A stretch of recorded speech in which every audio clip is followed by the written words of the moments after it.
สบายดีเป็นแฟนสมัลบัฟฟาโลทุกคนสำหรับมื้อนี้ในช่วง Buffalo IT โดยเฉพาะผู้ที่ใช้โทรศัพท์มือถือ iPhone เฮามีฟีเจอร์ที่ว่าสำคัญตัวหนึ่งมาแนะนำฟีเจอร์ตัวนี้ก็คือฟีเจอร์ที่มีชื่อว่าสุขภาพเนาะหรือว่า Health เนาะซึ่งว่าฟีเจอร์ตัวนี้มันจะอยู่กับโทรศัพท์ iPhone มาตั้งแต่ iOS ก่อนแล้วแต่ว่าสำหรับหลายคนที่ว่ายังบ่ทันรู้ว่ามันเฮ็ดเวียกจังได๋เดี๋ยวมื้อนี้เฮาจะมาแนะน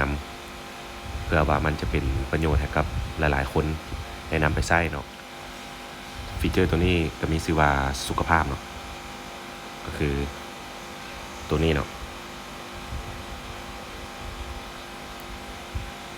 แต่ว่าหลักๆมื้อนี้เฮาจะมาแนะนำเกี่ยวกับการสร้าง ID เนาะ ID ทางการแพทย์มีใครเคยสังเกตว่าโทรศัพท์ของเฮาในหน้าต่างที่ว่าเฮาป้อนรหัสโทรศัพท์นี่มันจะมีอยู่มุมซ้ายมือลุ่มเนาะมันจะเขียนว่าฉุกเฉินในหน้าต่างตัวนี้ทางถึงมันจะเขียนว่า emergency call หรือว่าโทรฉุกเฉินแต่ว่าคันเฮาบ่ทันได้ตั้งมันเทื่อเฮากดเข้าไปมันจะบ่มีหยังขึ้นมาซึ่งว่าในการตั้งโทรออกฉุกเฉินเฮาสามารถเข้ามาสร้างได้อยู่ในแอปสุขภาพตัวนี้เข้าไปแอปสุขภาพแล้วกดสร้าง ID ทางการแพทย์เมื่อเข้ามาในนี้แล้วเฮาจะเห็นเมนูขึ้นมาหลายๆอย่างเนาะบ่จะเป็นเพิ่มรูปเพิ่มวันเกิดอาการทางการแพทย์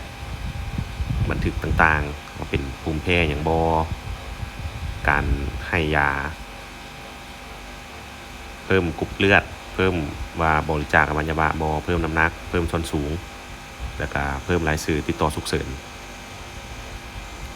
เดี๋ยวเราลองมาเพิ่มไปนํกันเลยเนาะและนี่ก็คือหลังจากแอดมินได้เพิ่มข้อมูลส่วนตัวของเราเข้าไปเรียบร้อยแล้วก็คือสมมุติว่าชื่อใส่เป็นชื่อสมมุติเนาะเท่ากอใส่รูปใส่วันเดือนปีเกิดอาการทางการแพทย์เฮาก็ระบุไว้เนาะว่าสมมุติว่าไผเป็นหยังอันนี้สมมุติว่าจะเป็นแพ้เป็นโรคภูมิแพ้เป็นหืดแพ้ยาบางชนิดเลือดกรุ๊ปหยังบริจาคอวัยวะบ่น้ำหนักเท่าใดส่วนสูงแล้วก็รายชื่อติดต่อฉุกเฉินพ่อหรือว่าแม่สามารถเพิ่มได้หลายๆเบอร์นั่นก็กดเรียบร้อยเนาะ ID ทางการแพทย์ของเราก็จะถูกสร้างขึ้นมาไว้อยู่นี่อันนี้ก็คือจุดเด่นของแอปตัวนี้สมมุติว่าเกิดเหตุบ่คาดคิดเกิดอุบัติเหตุกับเราหรือว่าเป็นลมหรือว่าเจ็บเป็นฉุกเฉินแล้วมีผู้ที่ว่ามาพบเห็นเราพาเราไปหาหมอหรือว่าหน่วยกู้ภัยมาเห็นเราแล้วพาเราไปหาหมอแต่ว่าบ่สามารถเข้าโทรศัพท์เราได้เพื่อที่จะหาเบอร์โทรติดต่อหาญาติพี่น้องของเราพ่อแม่ของเรา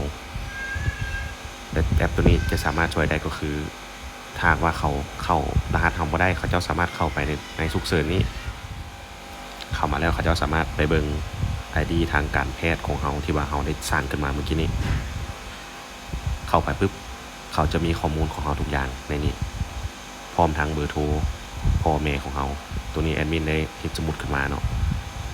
เขาสามารถโทรออกหรือว่าเอาโทรศัพท์หน่วยอื่นเอาเบอร์นี้โทรออกไปหาพ่อแม่เขาว่าเขานอนห้องหมออยู่ตอนนี้ห้องหมอใดก็จบไปแล้วสำหรับการตั้งค่า ID การแพทย์ของเราหวังว่ามันจะเป็นประโยชน์ให้กับหลายๆคนที่ได้เห็นคลิปนี้ได้นำไปตั้งค่าในโทรศัพท์ iPhone ของตัวเองแต่สำหรับใครที่ว่าฮู้แล้วและตั้งค่าไว้แล้วก็คอมเมนต์มาแชร์ประสบการณ์กับพวกเราได้สำหรับใครที่คิดว่าคลิปเรามีประโยชน์เนาะสามารถกดไลค์กดแชร์คอมเมนต์มาได้เนาะอย่าลืมกด Subscribe ให้พวกเราแน่เพื่อเป็นกำลังใจให้เราได้เห็นคลิปใหม่ๆมาลงช่องของพวกเราในเทื่อหน้าสำหรับวันนี้ก็ขอกล่าวคำว่าสบายดี